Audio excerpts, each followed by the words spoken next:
from that particular fact.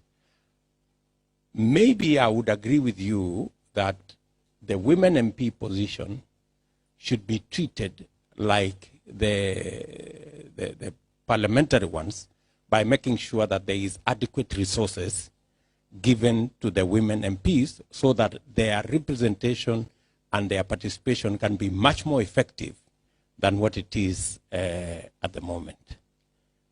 I think those are the issues you raised. Yes, gentlemen? And then there is a lady behind there. Mheshimiwa, I heard you speaking about economy. I never heard you speaking of security.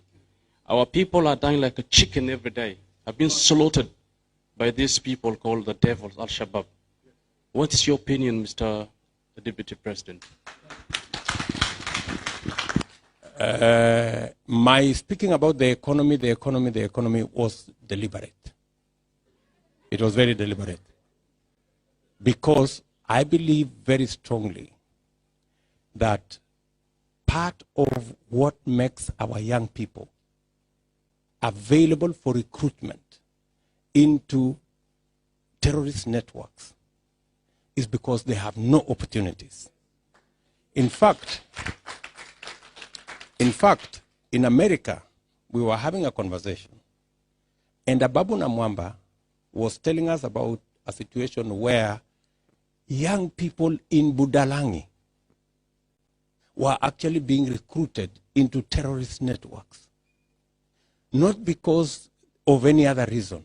It is because economic opportunity is not available to them. Part of dealing with the economy and making sure that we have jobs, we will dry the wells of where the terrorist network get the young people they recruit.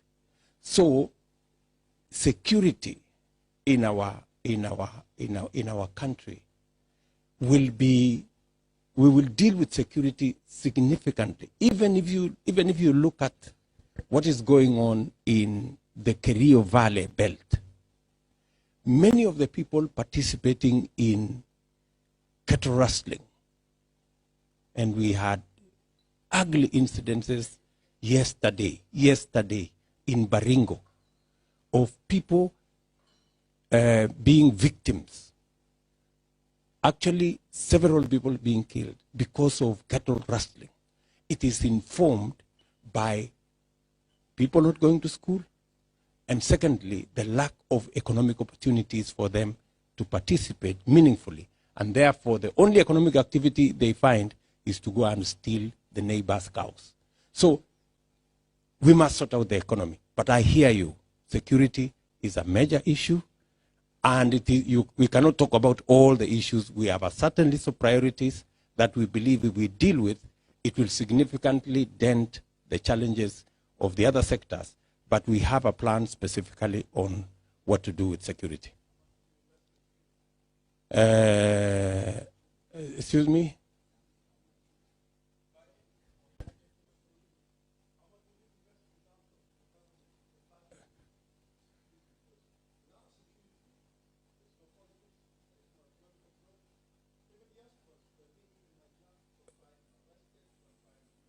You see, when you are dealing with the whole space of economic development, even just having a proper road goes ahead to make sure that you reduce incidences of insecurity. So you cannot look at security in isolation. You have to look at security as part of the global picture. You must provide opportunity for economic development. You must provide infrastructure. You must provide money for enterprise development. The net effect is that you have a much more restful society and incidences of insecurity go down. But that is a very fair engagement. Security is going to be part of our plan, but as a matter of priority, we believe it can be dovetailed into the whole economic development agenda. Thank you. One last one, the lady there. Okay, maybe we allow everybody to ask their question. And then... Oh, hello, good afternoon, Mr. President. Yes. Right. I just want to say you've come to Europe and America and you found all these brilliant brains. So I don't want you to go back and then it's a chapter closed. Okay? I want us to have a structure that begins from now, that involves the diaspora. It can be a voluntary program. Some people can say, I'll have a month to go to Kenya. I can come and be a part of a certain program that we create that involves all these people. Because these people, if you say to them to go to Kenya, most of them can pay their own trips. Yes. But they want to be part of a structure that is honest as they work in this country in an honest way. Because they've been giving their views, which most of you see. But I can trust these people more than I can trust anyone in Kenya. Because if they say you're not going to take anything by stealing, I know they will stick by that word. So if you say in places that these people are trying to, you know, they can volunteer to protect those votes or to help, thank you. We will do that. Thank you. Thank you, madam. There is another lady behind there. I think just allow everybody to speak.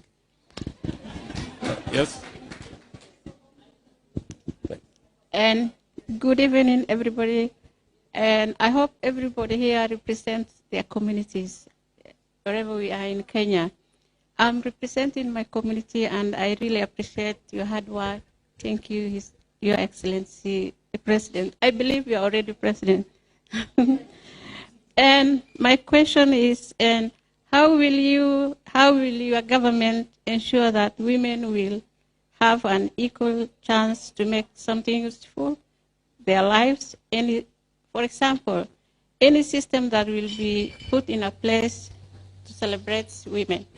For example, did you have any plan for women? Because from Northeastern. Thank you. Yeah. Thank you. There is another His lady Excellency, there. we will collect the questions and we send them to you through the chair so we can allow you to go for your next meeting. No, let's allow the gentleman there who is lifting up his hand. He can say something. Thank you, Your Excellency. My one is just an observation. Last year I was in Kenya. I run a security company, and I was looking for a car, the Probox. The car that I got was about 100 to 150 kilometers. And that's the newest car you can buy in Kenya. Here we have cars which are like 50,000 miles on the clock, and yet we are not allowed to take them to Kenya. So why are we having an age limit when you are importing and exporting cars? Can you, when you go to the State House, can you scrap that as well, please? Okay. There is a lady there who has something to say.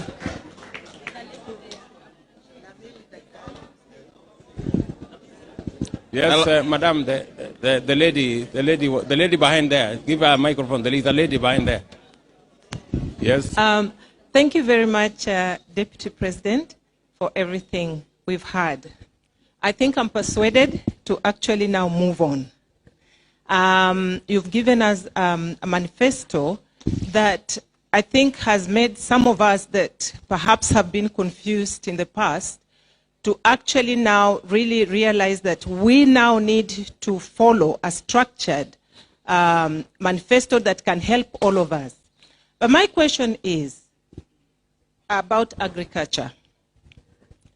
How are you going to help the farmer back home with all these opportunities that are happening, whereby the Western world are looking at Africa as a world basket for food? And yet, our people are growing food at a very expensive, the production is very expensive, and they are not able to compete on the international market based on, high cost of fertilizer and also just the labor. But above all, it's the market. How can we help our people to actually export what we are growing other than wasting a lot of food? Another question is about the borders. Are all open? So even when Mama Mboga is perhaps maybe have some tomatoes to sell, can actually not sell at a going price simply because Uganda is bringing in tomato that is costing 10 shillings. So we find that there's a lot of impunity for our farmers in Kenya, and we are not able actually to break through. I don't know what your government is going to do to support that. Thank you. I think let me start there. We have a whole program around farming, how to make sure we have subsidized fertilizer, how we remove brokers, how we eliminate cartels, how we make it possible for farmers to access the market minus all the distortions that happens in the manner in which you have suggested. That there must be deliberate market development of every value chain so that we can see from how you support the farmer to increase their productivity, how do you eliminate brokers, how do you remove cartels, and how do you make sure that farmer accesses their product to the market and get the best price they can. If you listen to me carefully, that is what I said will be the journey we will go with our farming community.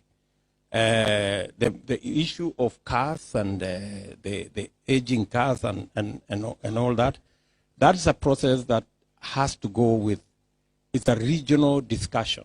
You know, we are members today of the East African community. And it is not a unilateral decision Kenya can make. And even if we can make that decision, there are so many other considerations that have to be put in place. The age of cars is also a big question. It is not possible for us to say any car can be imported to Kenya. It's not possible.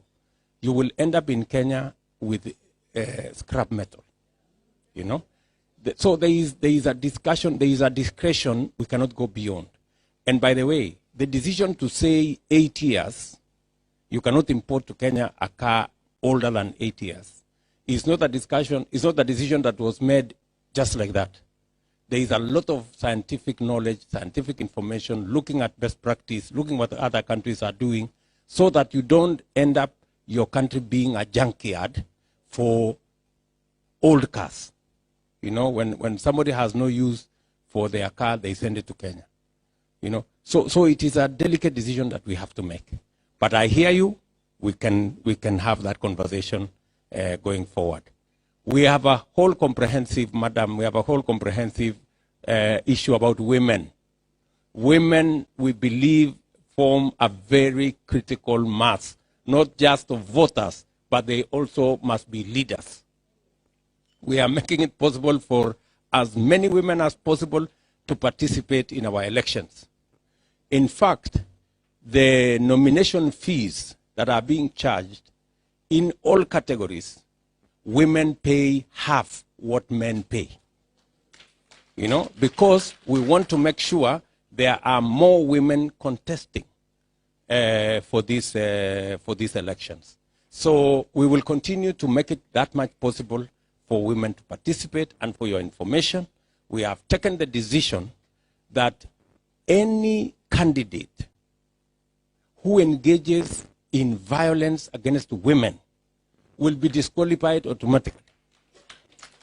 You know, if anybody wants to fight, go and fight fellow men. If you must fight, yeah, but you cannot fight women. And we have made it categorical, and it is part of our regulations. So we are continuously creating the environment for women to participate in our leadership. And as you have heard me talking to that gentleman there, we will continue to make it a priority for affirmative action to be part of our campaign, so that we can have more women represented in leadership until the day we elect as many women as men. Before we get there, we must continue making it possible for women to participate in leadership. I think I am sorry we have to close it because we are already at 9 o'clock. His Excellency. So thank you very much. Thank you very much. Thank you, everyone. If you remain seated, because there is a small gift that His Excellency is about to receive, and we also remain seated so that he can be the first one to leave the building.